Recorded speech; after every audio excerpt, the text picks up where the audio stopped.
আজ একটা মজার গল্প বলি শোনো। আহ, যদিও গল্পটা আমার জানাশোনা বা আমার বাড়ির পাশাপাশি। দেখো, একটা মেয়ে একটা ছেলেকে ভীষণভাবে ভালোবাসে, কিন্তু ওর বাবা মা ওটাকে মেনে নিতে পারছে না। তাই আহ, মেয়ে আর ছেলেটা পালিয়ে বিয়ে করার সিদ্ধান্ত নিয়েছে। কিন্তু আহ, ওর মা ওকে কেবে আটকাচ্ছে। দেখো দেখো, যখন মেয়েটা পালিয়ে যাওয়ার সিদ্ধান্ত নিচ্ছে, তখন মেয়েটার মা মেয়েটাকে বলছে, দেখ মা, তুই বড় হয়েছিস, বুঝতে শিখেছিস, তুই যাবি যা, তো ওখানে আমাদের কোনো আপত্তি নেই, তুই দেখে শুনে যা। আর শোনে রাখ, তুই যদি চলে যাস, ফিরে আসিস না।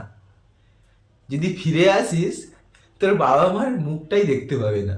দেখো, এটা বলার কোনো কারণ আছে। প্রত্যেকটা ছেলে মেয়েরই বাবা মার উপর ভরসা থাকে, বিশ্বাস থাকে, ভালোবাসা থাকে। ওরা কি করে চাইবে বলো যে ওর জন্য ওর বাবা মা কিছু হয়ে যাক? আজকাল সমাজে বেশিরভাগই দেখছি এই করে বাবা মা ছেলে মেয়েদের আটকাচ্ছে। তবে এরকম এরকম ঘটনা তোমাদের কার কার হয়েছে কমেন্ট করে জানাতে পারো। টাটা।